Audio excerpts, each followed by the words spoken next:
Hello everybody. Today I'm joined in the studio by Liam from SIXMOREVODKA, and we're going to be having a chat about an RPG that I've recently stumbled across and absolutely fallen in love with, Degenesis.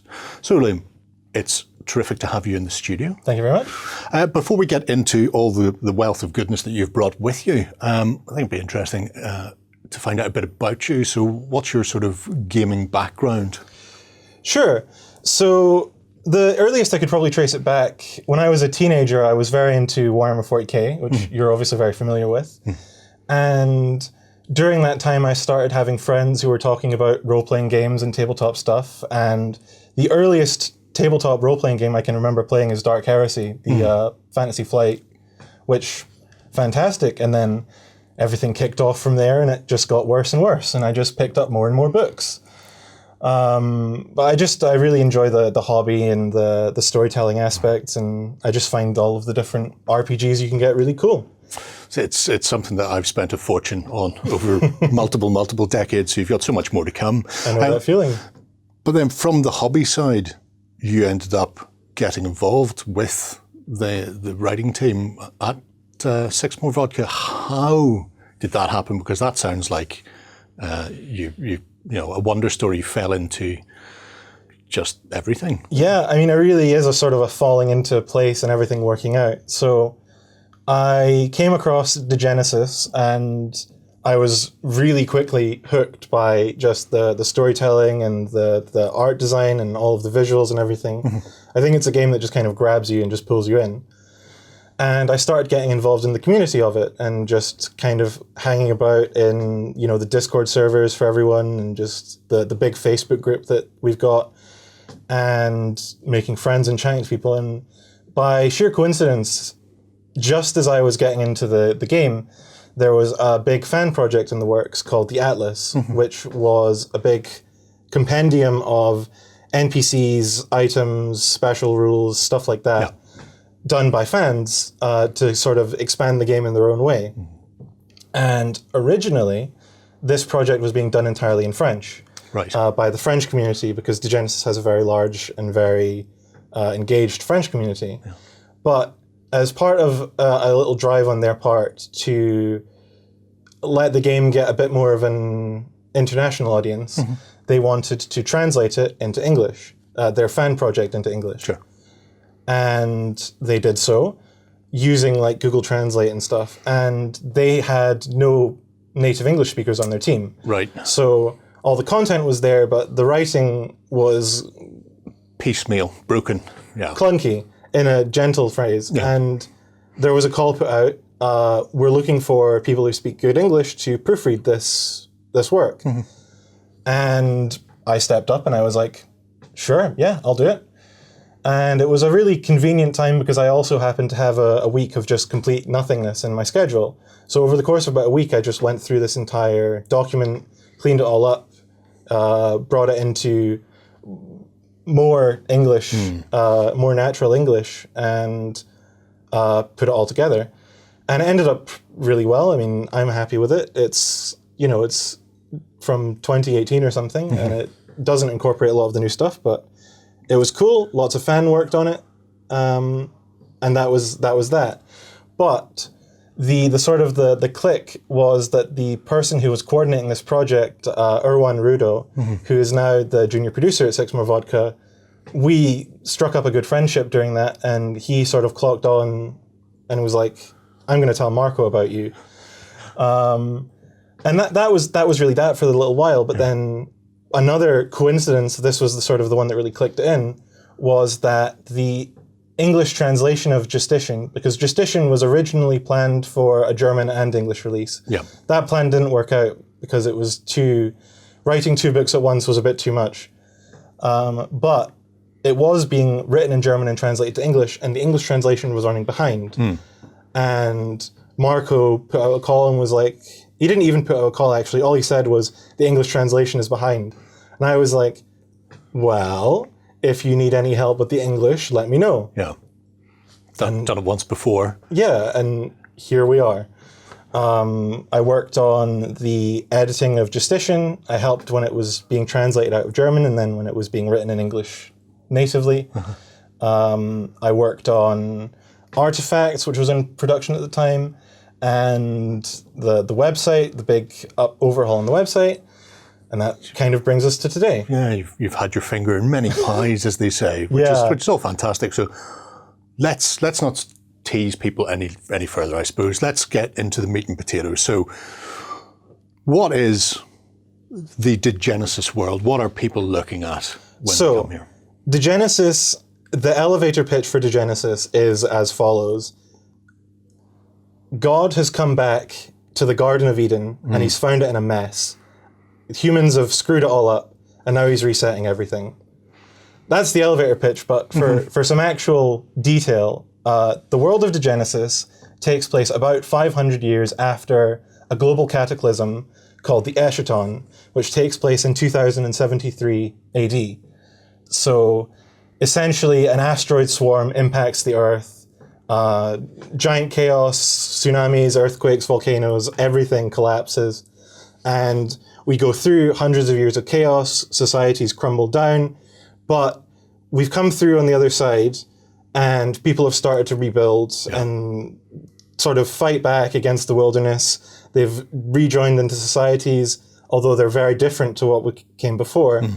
And we've started to kind of move on from the post-apocalypse stage to the post-post-apocalypse stage, although not the most accurate descriptor, but Primal Punk is the descriptor, but post-apocalypse is a sort of a good first insight into what's going on. Humanity has clawed itself back from the brink and is starting to resettle the land again. Exactly. Because if nothing else, we don't learn from our mistakes. So, that's always good. But unfortunately for humanity, they're no longer alone on the Earth because brought with the asteroids was an alien virus called the Primer.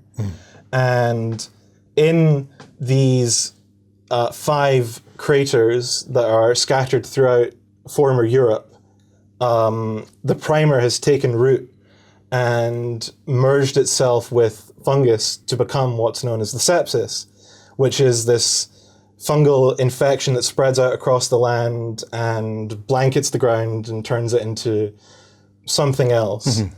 And with the sepsis comes these alien, sort of a different strain of humanity called Homo Degenesis or psychonauts.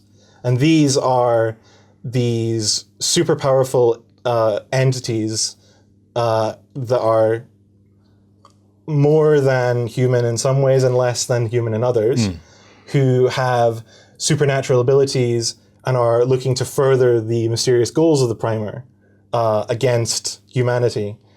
And that's the sort of the world that people find themselves in. Is the world is wrecked and ruined, but we're clawing it back.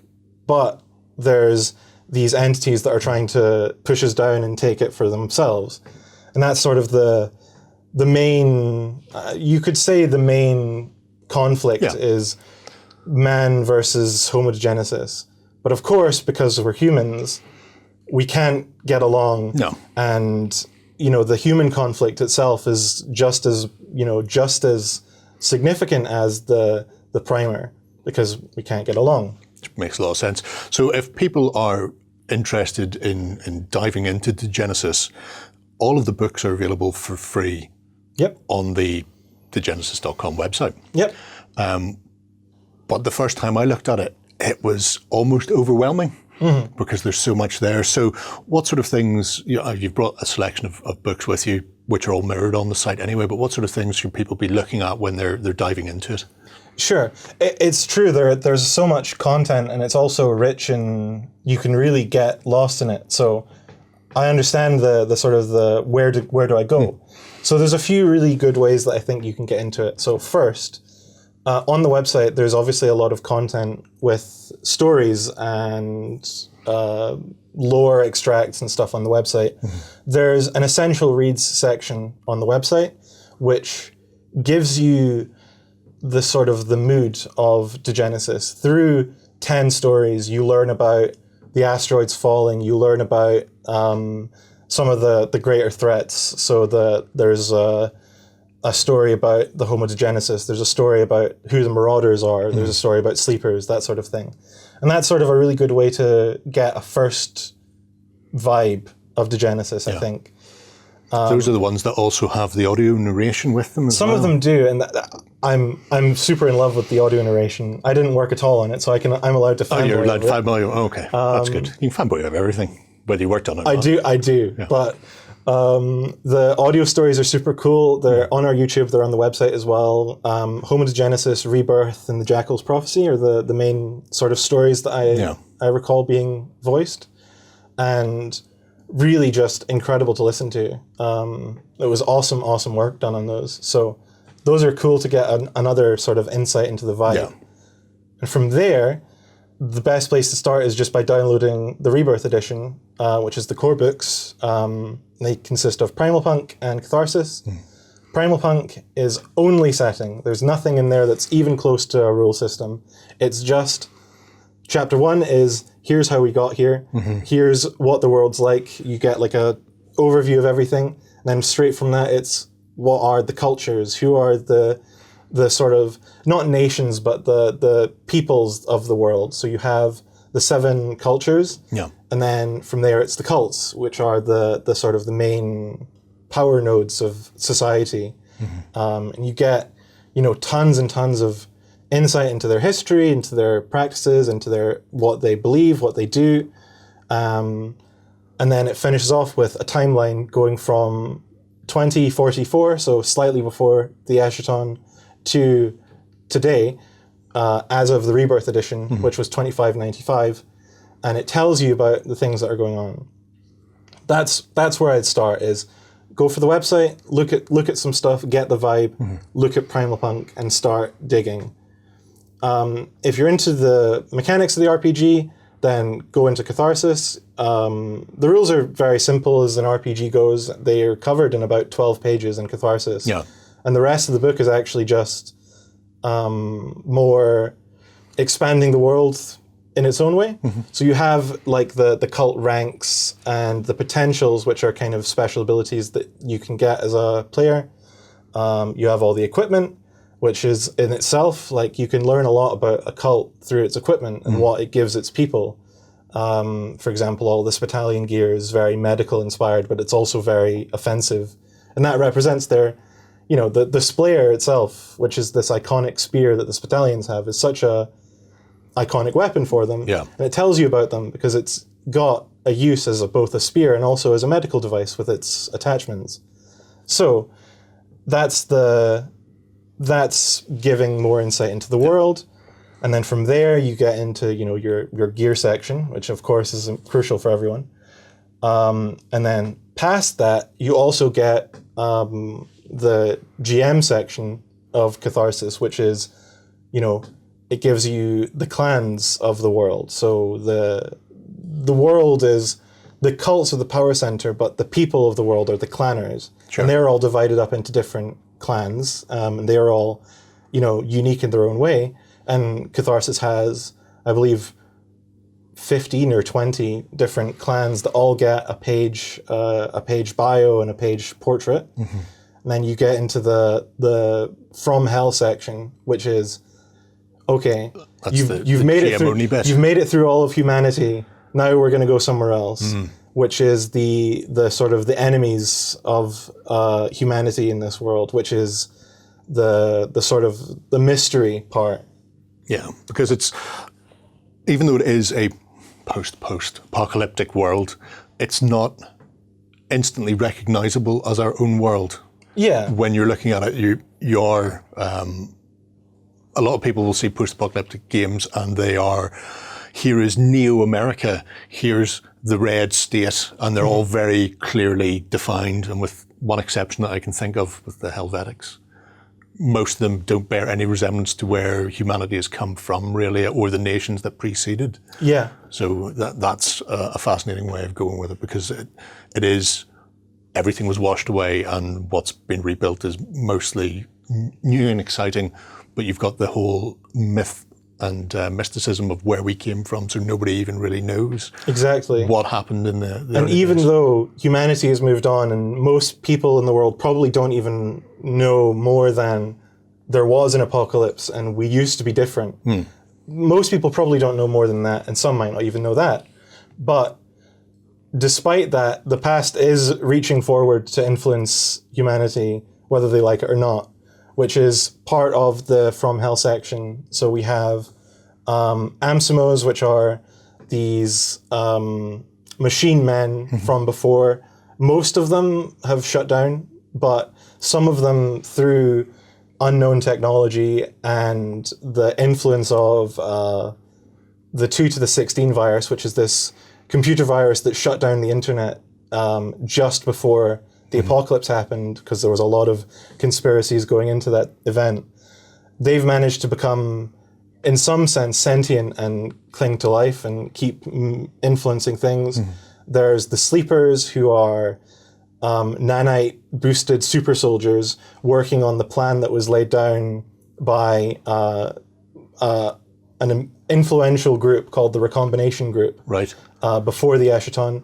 They're waking up and carrying out their plans in the future from their perspective, but not all of them have made it through their cryosleep intact and all according to plan. So some of them are going wrong, and there's a lot of tension there.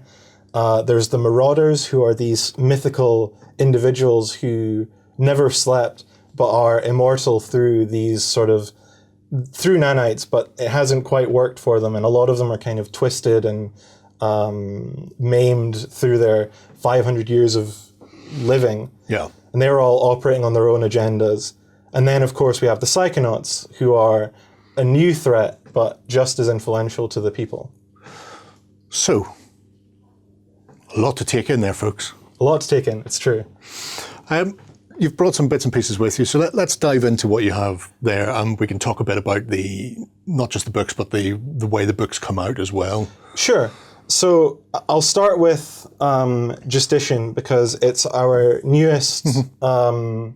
It's our newest sort of core book. It's been 2 years of work. There's a lot in there. It's incredible. Speaking as a biased observer.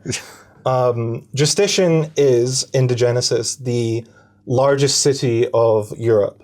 It's million plus inhabitants. It's really a symbol of being able to being able to claw back from the wasteland and become a civilization. But it's not all, it's not all pretty.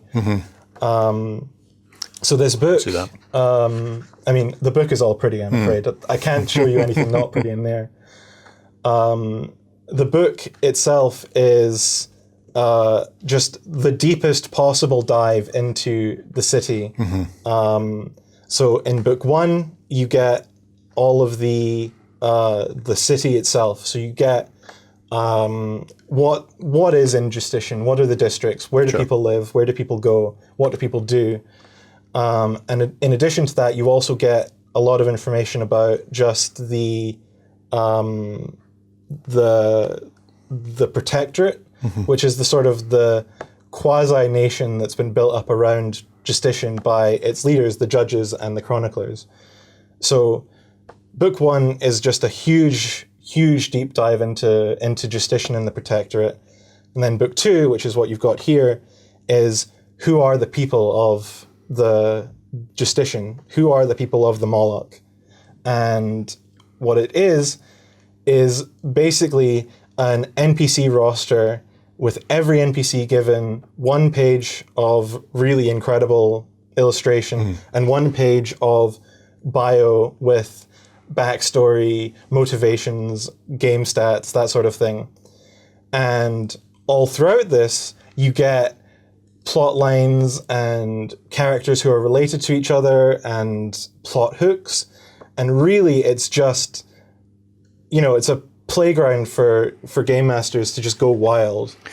It's certainly one of the most comprehensive, I suppose, source books that I've seen. And the fact that this, like the Rebirth core set is 2 books, and when we said that Rebirth was 2 books, they're 2 books of an equivalent size. So the page count is it's about 700 for Rebirth. 700, right? 700 for Rebirth and about 600 for Justician. Yeah, so they're not by any means small, lightweight tomes. They're not. There's nothing skimped on when it comes to building.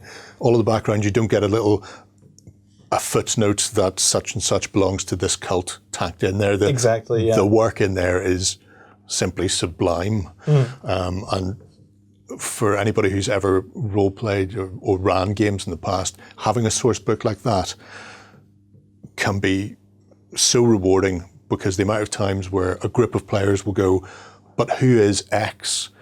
Well, it's simple. If they're important, they'll be in that book. Exactly. And if they're not important, then go wild.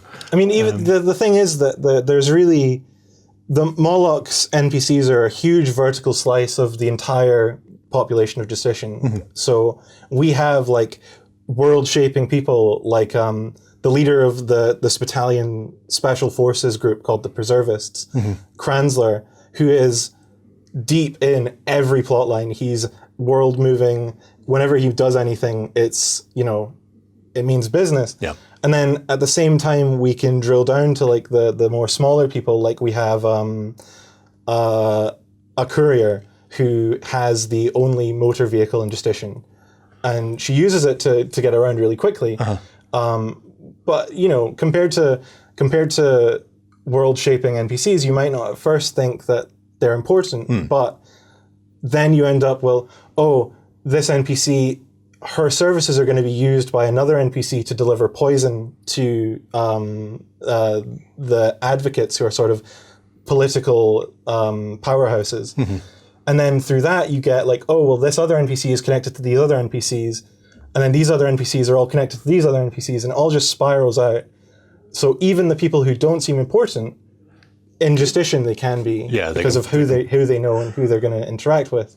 Big cogs and little cogs, and exactly. you don't know what's going to happen whenever you start to play around with them. And so these main books are sort of incremental. They come out every couple of years because of the amount of work done with them.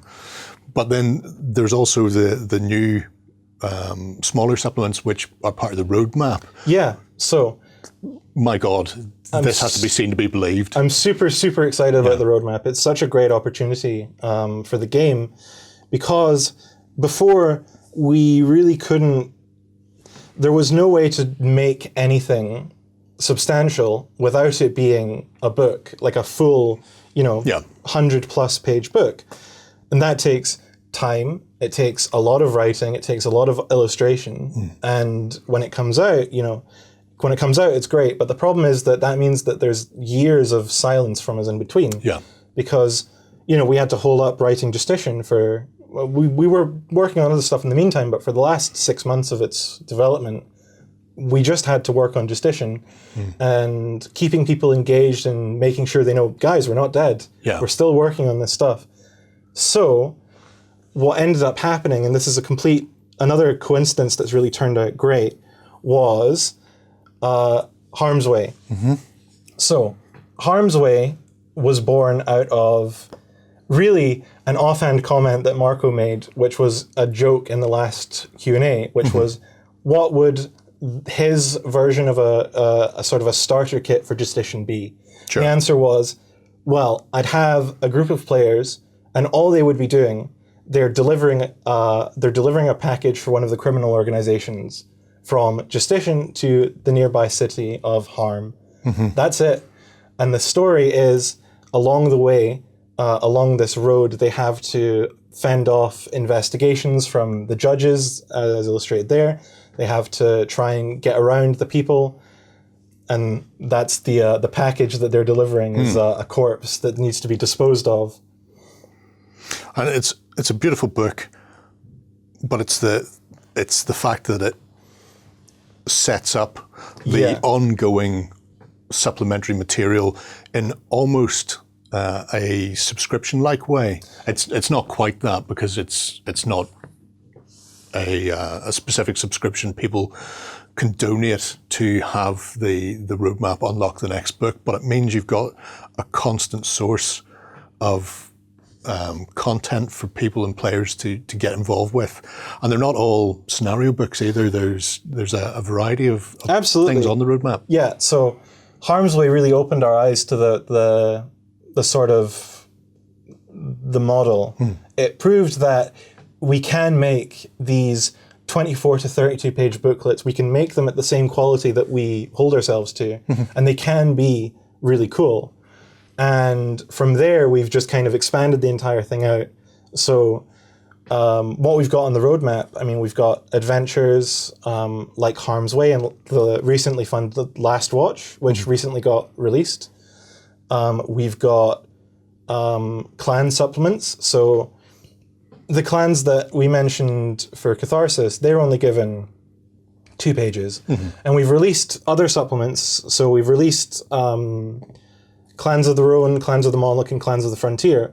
And each of those has the similar sort of breakdown. So you get 2 pages, here's a cool illustration of who the iconic clan member. Here's their background. And then we have another 2 pages. Here's the rank structure. So you can play them as a player. Right.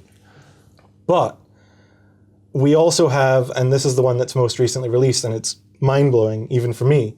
So there's a few sort of really crucial clans that are shaping the area around Justician, and we're doing full booklets for these ones. So more than we've given the other clans from the other supplements, we're giving them full booklets which give you a huge insight into their history, who they are. It also gives some really sort of crucial secrets that have been kept from the Rebirth edition. So, there's an ongoing storyline, there's a secrets hidden in, and these booklets are kind of unlocking those a little bit or revealing them a bit more clearly.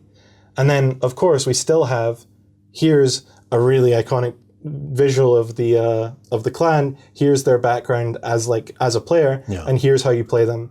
So they're combining our existing clan structure with a huge amount of extra detail into their surroundings, their peoples, that sort of thing. And that's not even all of it, because we've still got more on the roadmap.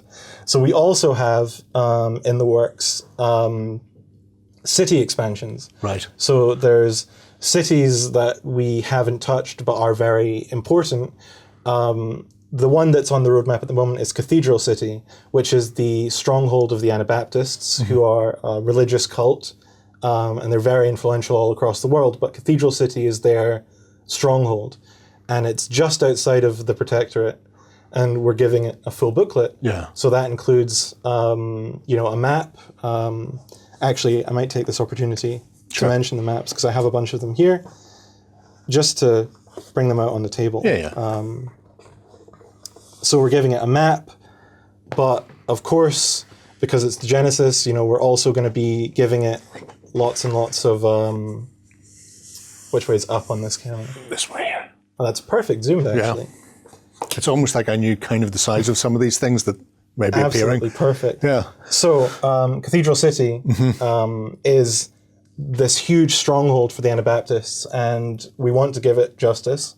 So, full booklet. Sure. Which includes, it's going to include the incredible illustrations that Degenesis is known for. It's going to include some really important hints into the world. It's going to include some cool characters. Really, we're super, super excited about it all. And it really, the roadmap experiment is just going to show that we can do all of these different things and we can make them work. And I'm really excited for it. Yeah. So. Things like this in particular, not that, but the idea of having a booklet for specific areas, which means you can expand into it, means you can drill down and have that more in-depth focus. It also means, because they're all available for free, people, that if you've been running campaigns in that area, all of a sudden you have more support for them. You don't have to come up with as much. There's more information there, more stories to drive your players forward.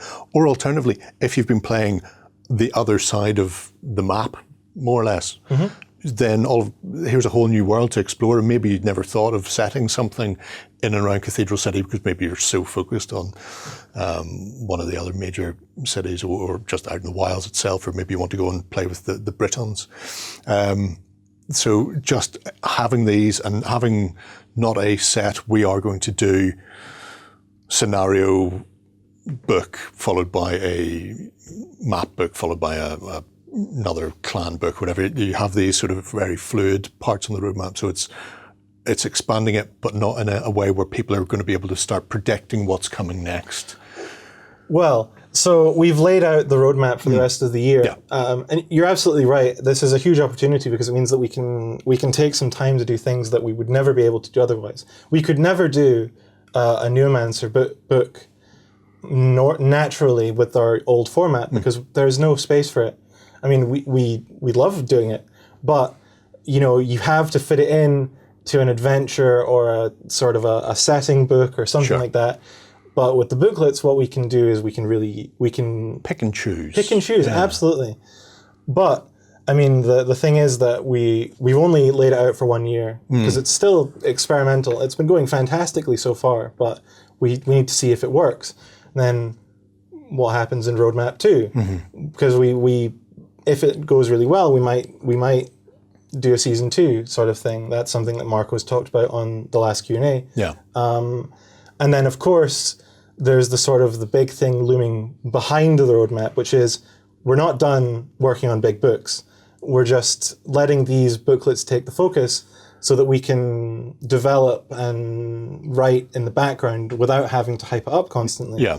So that's the opportunity it gives us, is we can work on stuff in the background while still proving that we're alive, giving some really cool content, and kind of expanding the world in a very unique way that we wouldn't be able to do otherwise. Yeah, it's one of the things when I got a chance to talk to Marco, unless you're a Asmodee-like company who can throw money at the wall, you're never going to be able to supplement a standard indie company's RPGs in the standard format, which is write a book, release a book, write another book, release that book, and there's generally a year or 2 years between them.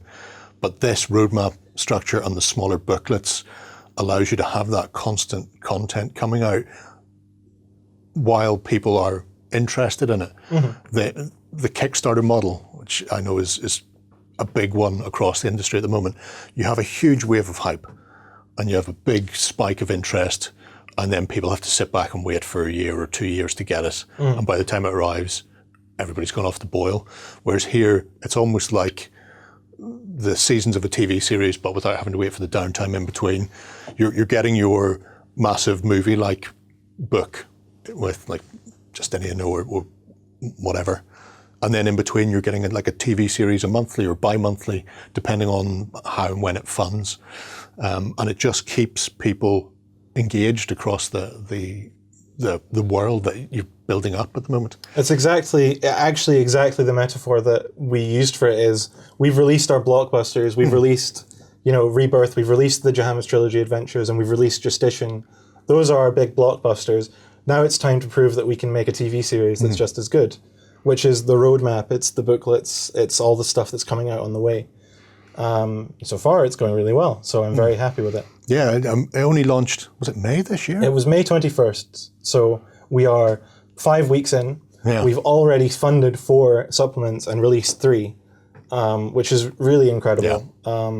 Which just goes to show the buy-in from the community as well, that this is something they want to see. And I wouldn't be surprised if other companies tried something similar to this down the line, because if you have an engaged community, obviously the thirst is there for more and more content, and they'll bite your hand off. Yeah, the community, I mean, we love the community. It's hugely engaged. It's really heartwarming to see all these people who are reading it and giving feedback and saying that they like it. And really, it's just the roadmap is kind of a way to channel that, because it means that we can get support and we can, we know that people are into it, and that gives us motivation to push on. And the sort of the production cycles that the booklet format gives us is really quite incredible. I mean, obviously it's going to vary depending on the booklet, but I mean, Marco and I wrote Last Watch, which is the most recently released adventure. We wrote that in 4 days, and we had it complete from fund to release in 2 weeks. And not all of them are going to be that fast. No, you would imagine not, yeah. It really does show that, we can work fast, we can maintain this quality on these smaller projects, and that's the sort of the... Steal this. You can look at the art book, but I'm taking it back. That's fair enough. Because this is one of the final things I want to touch on. Obviously, it's all digital, and the funding of the roadmap is for the digital product. That's correct.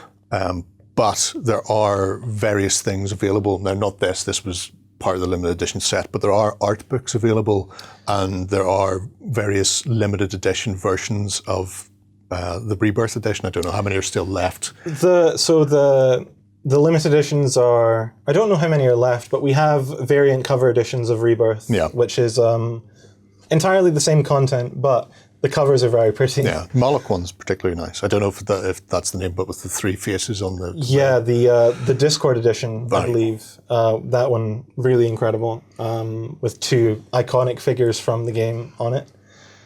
And we have the art books on the way. So the Art of Degenesis, which is, I mean, obviously the thing about Degenesis, the writing, I'm obviously partial to it. Yeah. But everyone knows that Degenesis is the really pretty RPG.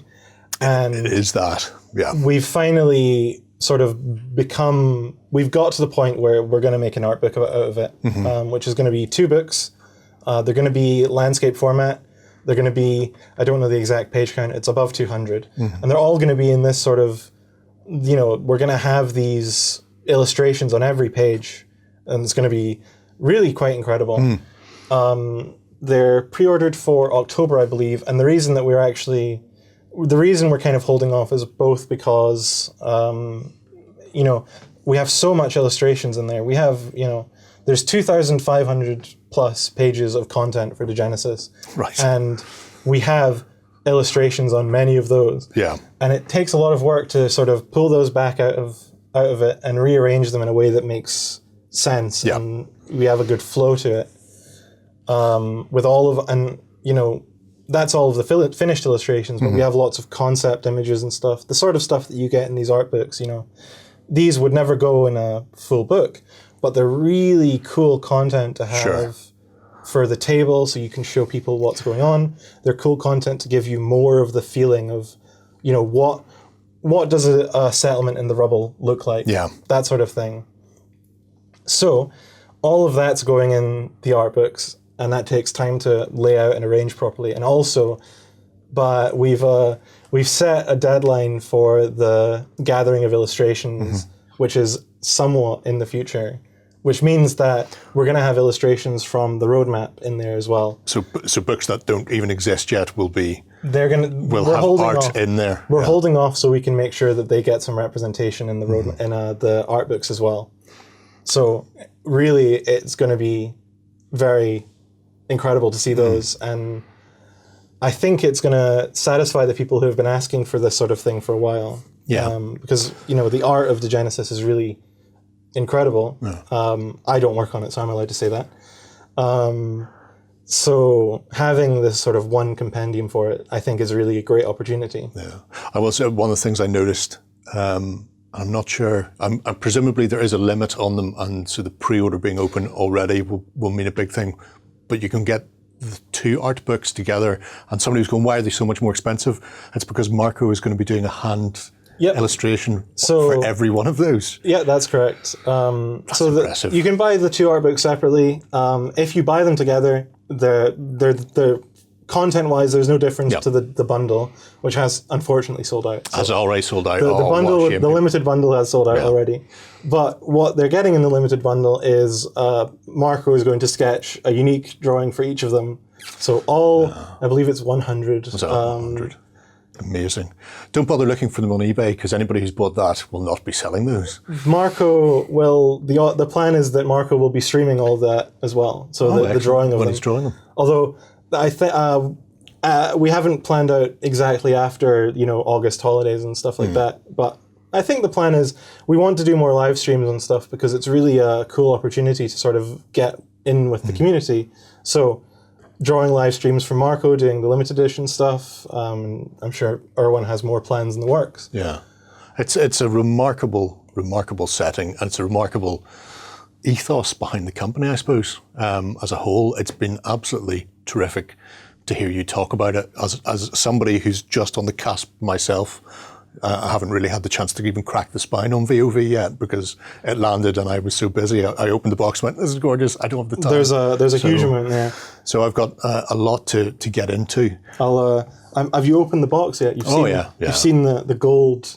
Yeah, black and gold is very much the feature of SIXMOREVODKA. They like their black, they like their gold. Yep. So much so that there's even a black and gold character sheet on the website, which I'm sure would be not printer friendly in any way, shape, or form. It's not printer friendly, but it is very pretty. Yeah.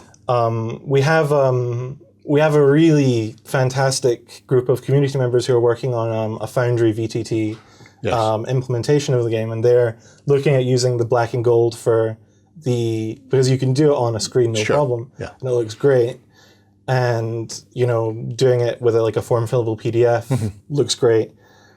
Unless you have, it could work. I mean, all I'm saying is if you get a gold Sharpie and you start going at it, that's really where it's at. Yeah, I imagine that's what everybody's going to be going for, yeah. Yeah, red, black, and gold. Those are the big colors these days. Fantastic. Well, it's been tremendous having you in here. Listen, folks, definitely go and check out Degenesis.com. If you haven't heard me say that already, you've not been paying attention because I've been talking about it on and off now for several weeks. If you've any questions about Degenesis and the like, drop them in the comments below and I'll pass them across to Liam and Marco and anybody else I can to see if they'll answer them. Or alternatively, and probably cleverer, join the Discord. It is one of the most active and friendly Discords I've seen. And it's a great place to just get involved and find out more about the world of Degenesis. So until then, we're going to move on. Thanks for watching. Go ahead and check out our other content on screen now. And while you're at it, why not hit subscribe and remember to ding our dong. Go on, you know you want to click it. Go on.